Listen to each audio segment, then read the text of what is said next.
Saludos cordiales docente y compañeros en general. Mi nombre es González Heredia Julia Alessandro Ruiz y a continuación presentaremos el laboratorio número 2, en el cual en este laboratorio veremos algunos materiales nuevos. Por ejemplo, anteriormente dicho, en el laboratorio número 1 podemos presenciar el protoboard, las resistencias y también el multímetro. Y en esta ocasión también tendremos en cuenta la batería de 9 voltios, también los cables UTP y algunas resistencias de mayor intensidad, ¿no? O sea, tienen mayor nivel de ohmios.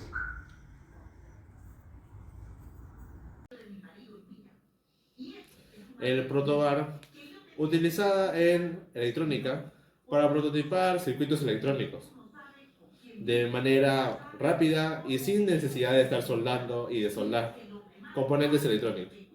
Se encarga de proporcionar una plataforma donde puedes conectar componentes electrónicos de forma temporal, ya que los puedes quitar luego, y probar circuitos electrónicos de manera simple.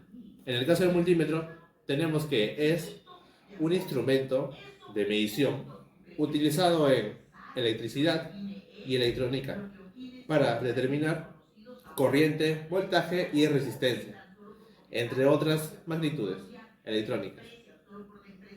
En el caso de fuente regulada o fuente de poder, es un dispositivo electrónico que suministra una tensión de salida constante y controlada. En el caso de las resistencias tenemos que son unos componentes electrónicos que se utilizan para controlar el flujo de corriente electrónica en un circuito electrónico. Y en el caso de los jumpers o cables, son cables cortos utilizados para conectar componentes en los protobars ya mencionados y otros dispositivos electrónicos. Ahora para el gráfico 1, pues tenemos lo que sería un circuito en serie. Acá usamos lo que serían tres resistencias, claramente, una de 330 ohms, otra de 1500 ohms y otra de 1000 ohms. Lo que sería la medición total de esta resistencia, pues va de manera consecutiva, o sea, una suma directa, lo cual sería 2830 ohms. Pero en el caso de la tensión, o sea, el voltaje que consume, si usamos una batería de 9 voltios, pues tenemos que, como es un circuito en serie, medirlo con el multímetro, tenemos que usar más de 9 voltios. Aproximadamente nos tocó un 9,41 voltios. Y luego esta cantidad se dispersa respectivamente para cada resistencia que hay. Ahora para el gráfico número 2, tenemos la misma cantidad de resistencias en los mismos valores respectivos, de 330, 1500 y 1000 ohms. Pero ahora hay un cambio, lo que sería que es un circuito en paralelo, lo cual nos lleva a que la medición es de manera diferente. El total ya no es consecutivo ni una suma directa, sino que claramente sí, es una suma, pero a la inversa, o sea, con fracciones, lo cual nos lleva a que sería un 212,930 ohms. En la parte de las tensiones, o sea, el voltaje que se va a usar, al ser en paralelo, no se usa los 9 voltios completos, sino se usa del total de esos 9 un poquito menos. Y luego, de acuerdo a cómo se usa de manera respectiva, va bajando. Ahora tenemos lo que sería la actividad número 3, que sería hacer un circuito en serie usando 5 resistencias distintas o algunas que otras de manera igual, para que vamos a medir la cantidad de ohms que tiene. Luego posteriormente vamos a medir el voltaje de manera total y de manera independiente para cada resistencia. Ya, ahora lo que sería en esta parte del cuestionario, pues vamos a resolver lo que sería otro circuito de manera independiente con la cantidad de resistencia que queramos, pero ahora vamos a tener que hallar lo que sería la cantidad de ohms, el voltaje y los amperímetros. Observaciones.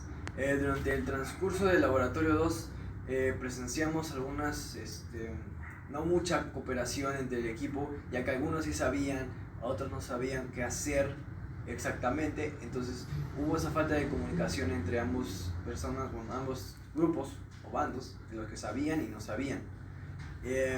También otra falencia que tuvimos como grupo es la participación. En este laboratorio no tuvimos mucha participación de todos.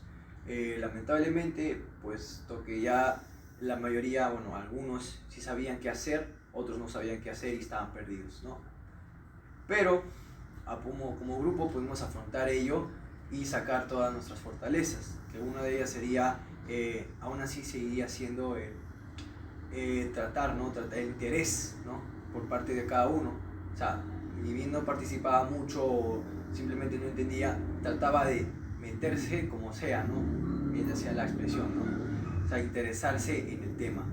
También ayudando tal vez en otros compuestos, que sea dando las resistencias, de alguna forma u otra ayudándonos, ¿no? Como grupo. Conclusiones. Entonces, para finalizar el laboratorio número 2, como grupo hemos aprendido varias cosas y afrontado varias, unas buenas, otras malas, pero como grupo aprendimos a cómo usar los cables UTP correctamente, a cómo medir con el multímetro el voltaje y la batería de 9 voltios, aprender de una resistencia que está quemada y de que otra no, y a cómo medir las resistencias en sí. Y el objetivo de esto es básicamente a cómo enlazar los circuitos eléctricos mediante el protoboard y las resistencias. Sin más que añadir, muchas gracias.